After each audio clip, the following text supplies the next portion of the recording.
Okay, so I found this silent film, and remember when I talked about Lewis Hine and how he photographed the skyscrapers and the workers with the skyscrapers and everything? Well, um, I'm not finding a lot of information on it. It's one of those, but it's one that Thomas Edison did. So, yeah, Thomas Edison. And it was filmed on a skyscraper in New York City. So while they were working, it wasn't like one of those, all of them are actors and everything. They're workers, much like a whale afloat in a shore. Those were actual fishermen. And of course, that was more of a documentary. This isn't a documentary or anything. There's an actual story mixed in. Now, the fun thing about this one is that, well, before I get ahead of myself, this was released in 1906, and the location is New York on a skyscraper. So you get a lot of the like panoramic type thing. It can get like, let's get going to us in 2019, because we've seen that over and over. But you got to think of, this is new cinematography, and especially on a skyscraper. I mean, the skyscrapers were new. They were popping up everywhere because it was a new piece of architecture. So the idea of filming on that, brand new. This is really neat. And especially with Lewis Hine's photography and everything. I mean, even now when you look at his photography, that's pretty, I mean, to me anyway. And there's even a photographer, she's a woman photographer, and I don't remember her name. I will look her up and put her in the description, because we talked about her quite a bit in college. And there's a picture of her, and she's sitting on the Eagle, and I don't remember, I think that's the Empire State Building. I don't know. Because it's an Art Deco Eagle, so it has to be the Empire State Building.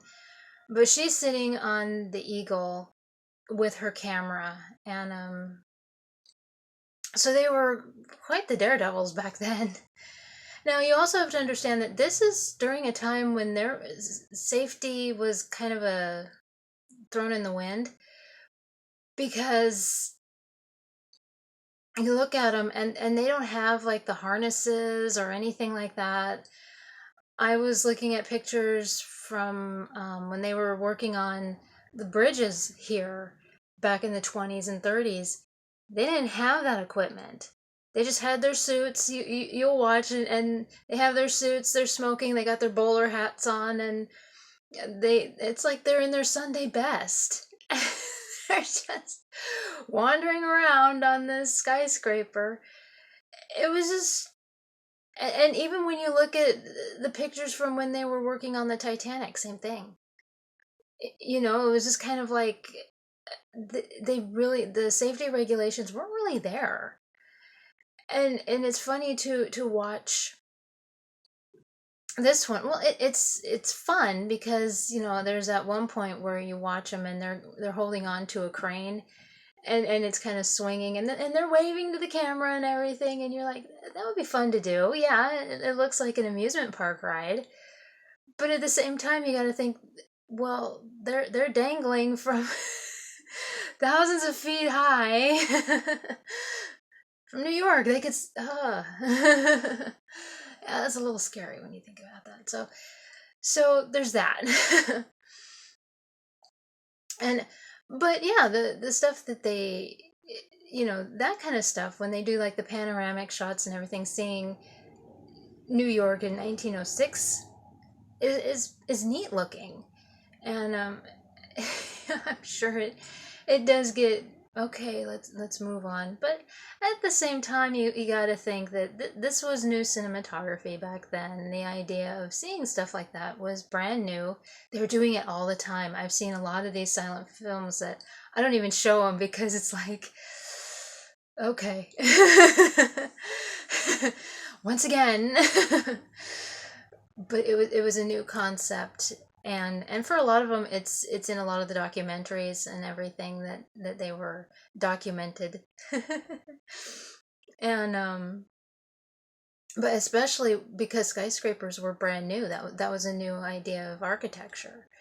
And so um when it comes to the story itself, and I might be wrong about who the person is that actually released it. I will make sure to put who the actual person is that released it, because I don't think it's Edison.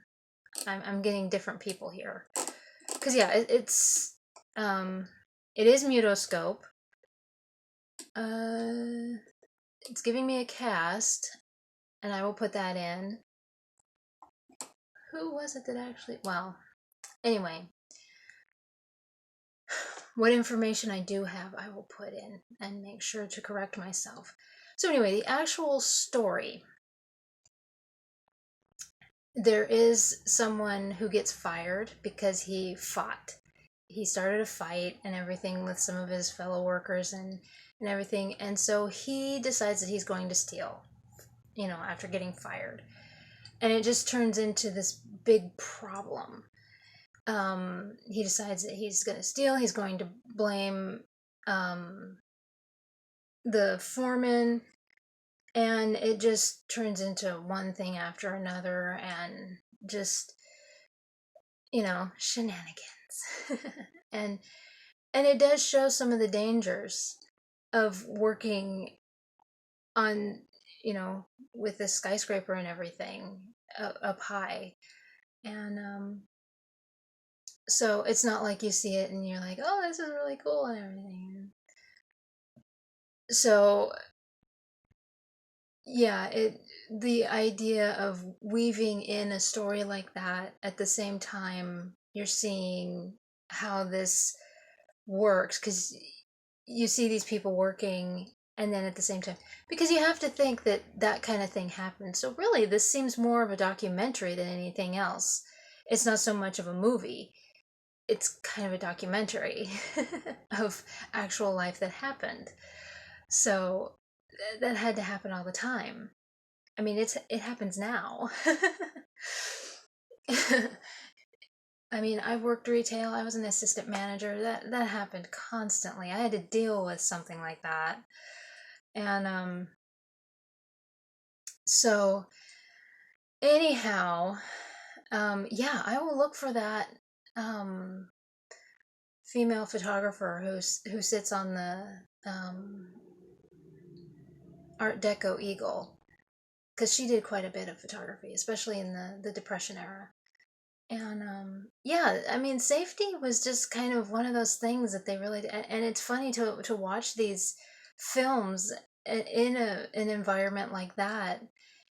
And well, and even Lewis Hine's picture where they're eating lunch on that, um and it's always been parodied and everything. You have different, not so much parodied, but they have crossed over in different ways. I've seen it where it has the Avengers sitting on the bar or whatever you want to call it on that piece. And so it's like safety just isn't a thing, or it wasn't.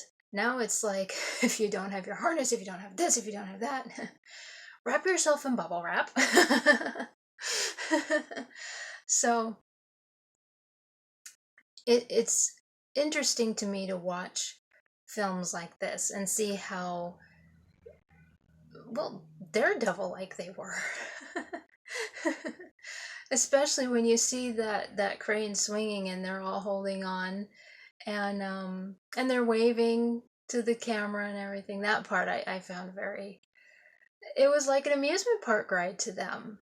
And and then you have to think, but if you let go, uh, so But yeah, this is a lot like it kind of intertwines, because you have that it is on location. This was when a skyscraper was actually being constructed.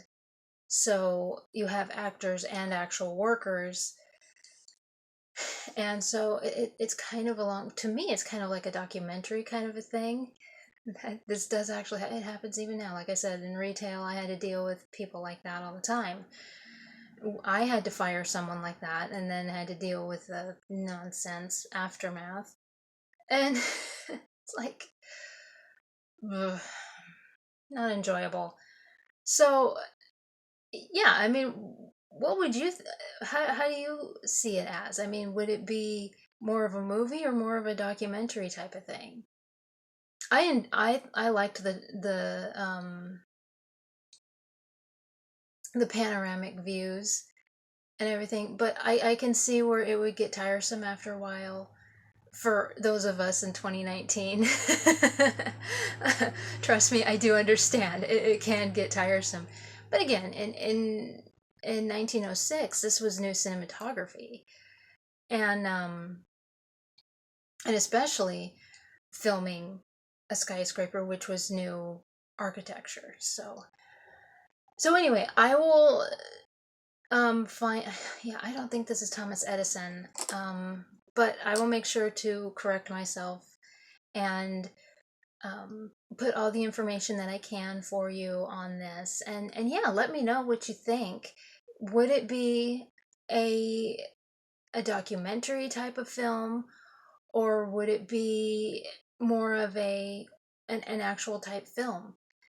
Um, it's like 11, 12 minutes long. Again, it's one of the smaller films. I gotta get back into the longer films. But the reason that I did this film is because of the fact that I did that Lewis Hine, I did that segment on Lewis Hine, and he photographed the skyscrapers. So because this is connected with Lewis Hine, I decided in a certain way, not exactly. That's why I decided to critique this and watch it. I just, I, yeah. Again, I will put all the information that I can. I will make sure that there is a link to the film itself for you, and I will make sure to have information for that female photographer so you can see. And the name of it is, of course, Skyscrapers of New York.